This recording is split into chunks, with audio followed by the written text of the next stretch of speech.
On the broadcast now, we are joined by Dr. Malcolm Davis. He's joining us live from Canberra. He's a senior analyst in defence strategy and capability at Australian Strategic Policy Institute. Also joining us live on the broadcast is VOA correspondent Jessica Stone.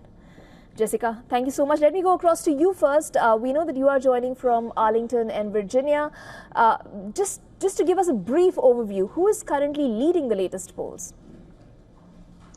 It is really neck and neck across the country, especially in these battleground states, 48% to 48%, according to the last New York Times Siena College poll, which is usually a vaunted predictor of where we stand in the race. But it is really difficult to know who's going to win this U.S. election. Here in Virginia, though, Harris leads by as much as 6 points. So that is less of a mystery.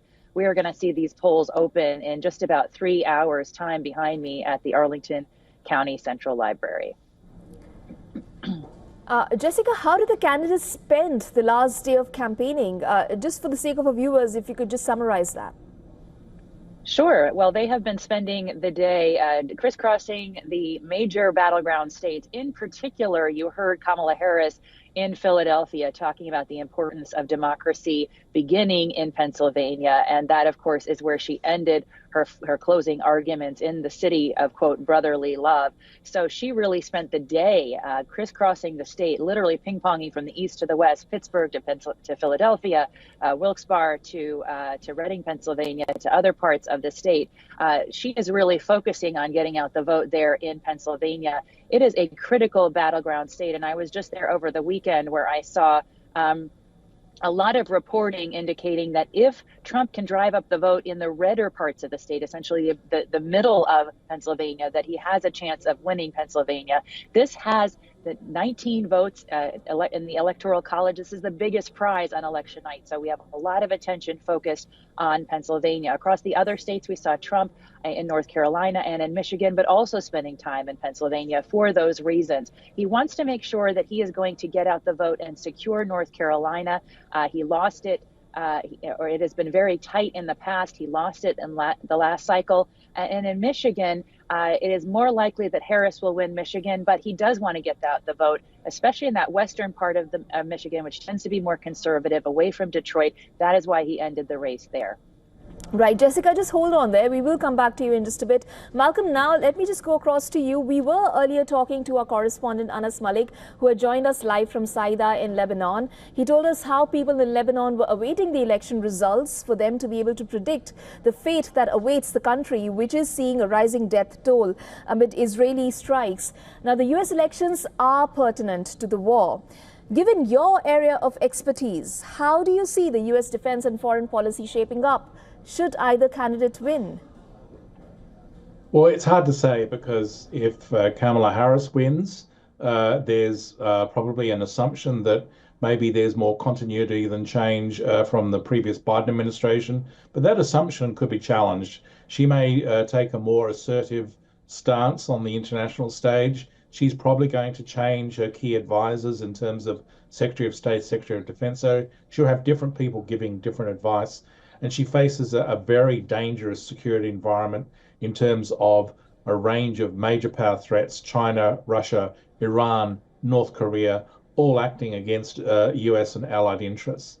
If Trump wins, it's really even more difficult to predict how US foreign policy will evolve. But as with the previous Trump administration, he's likely to adopt a much more transactionalist approach to foreign and defense policy.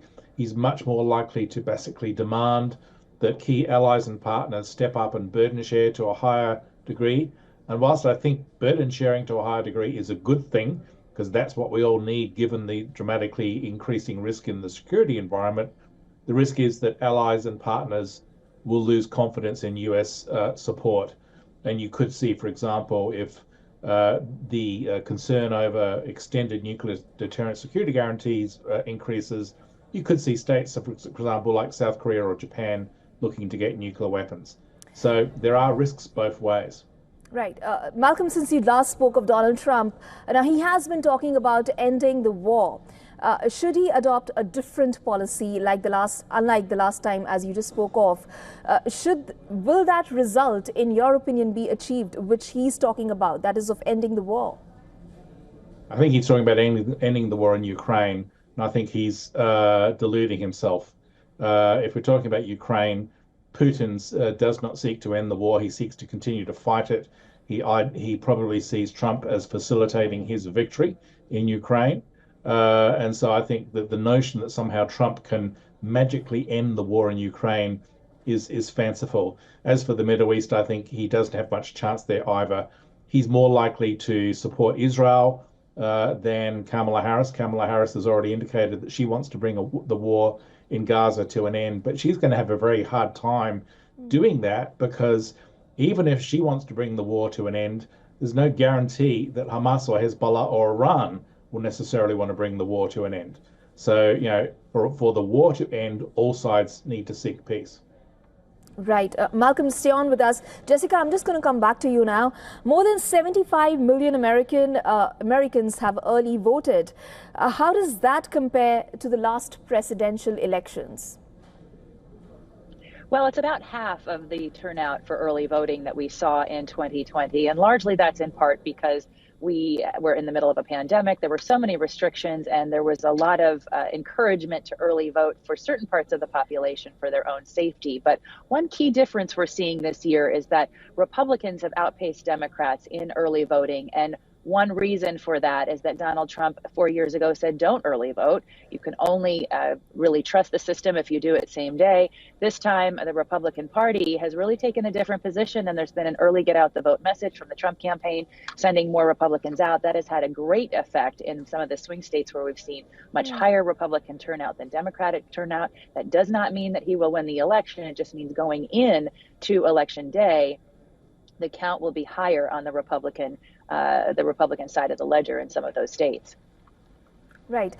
Malcolm, given the voter turnout, which states, in your opinion, will be critical in determining the election outcome, given their varied support of Israel in the conflict?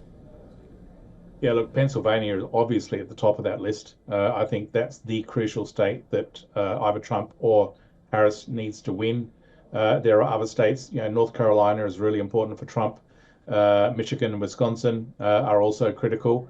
But there's those critical battleground states, and there's a list that I think everyone understands that both candidates will be vying to win to get to that magic 270 electoral college votes or get higher.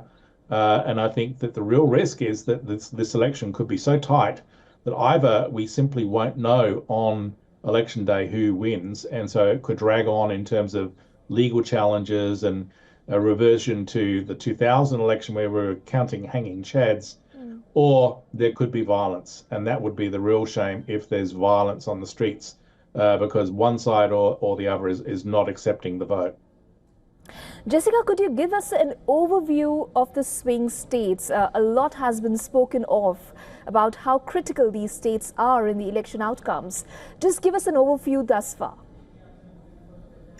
Well, Pennsylvania is the big prize with those 19 electoral votes, as Malcolm alluded to, and it's something that both candidates have really focused on. We've obviously seen Harris crisscross in the last day of her campaigning the state, spending time on both sides of the state, east to west, in the central part of the state, really trying to get out the vote for Democrats. One of the things we're seeing in early voting that is shaping that is that we've seen more rural voters come out than urban voters, and that has the Democrats very concerned about turning out the vote in major urban centers, because that is usually their stronghold, and particularly in Pennsylvania, they want to get out that vote.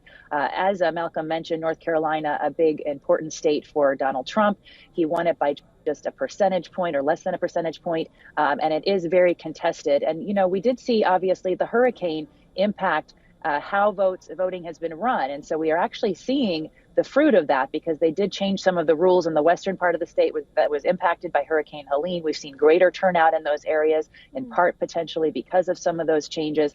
And so really there is a great focus on not disenfranchising voters, making sure that everyone can get a right to vote, that has a right to vote, but also making sure that there are clean and safe and trustworthy elections, because so much of the discussion going into this election, especially on the right, has been this election has to be trusted. And there are a lot of doubts raised about the trust, right? Especially, again, on the right and amongst the Republican Party. So this is, as Malcolm said, really important to get out the vote all the way and make sure that these votes are counted up until the end. What that's going to look like is we will most likely, almost certainly, not get an election result on at the end of today. We are looking at getting those votes counted into Wednesday, Thursday, perhaps even through the weekend, particularly because, as he also mentioned, even if there's no violence, there's likely to be some court action to either encourage voting, stop voting, impact the voting. And will we see hanging chads where we don't have a result until the end of the year? That is certainly not the hope. There's been a lot of electoral changes since then, and even since 2020 to avoid that. But because this race is so close, they have to make sure that every vote is counted, and that could take quite a few days to get there. Remember, 2020, Biden did not declare victory for 4 days. We could be looking at least at that, if not longer.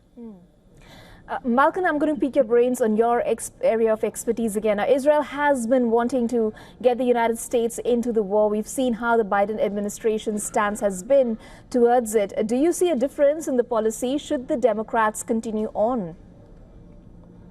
Well, as I said, Kamala Harris has just recently stated that she wants to end the war in Gaza. She's got her work cut out for her in doing that because, firstly, Israel has to accept some sort of ceasefire. And secondly, Hamas and Iran and Hezbollah have to accept a ceasefire.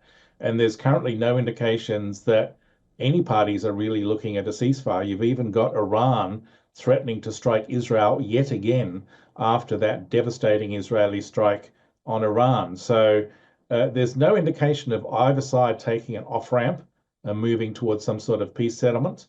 And from an Israeli perspective, look, I think that it's difficult for the Israelis to step back when you have enemies like Hamas and Hezbollah and Iran, threatening Israel's destruction.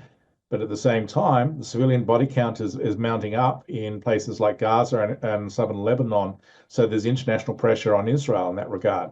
How Kamala Harris will handle this is really difficult to see because she's not going to actually be president until January 20th, 2025. So she can't really do anything until then. And, the conflict may have moved on at that point. And she's then got to work out who is going to be her Secretary of State, who's going to be Secretary of Defense, what their policies are. This could go on for quite some time. And as I said earlier, we simply don't know what Trump would do if he becomes president. Thank you so much, Malcolm Davis and Jessica Stone, for those invaluable inputs and joining us on the broadcast and giving us your time. For all the latest news, download the WION app and subscribe to our YouTube channel.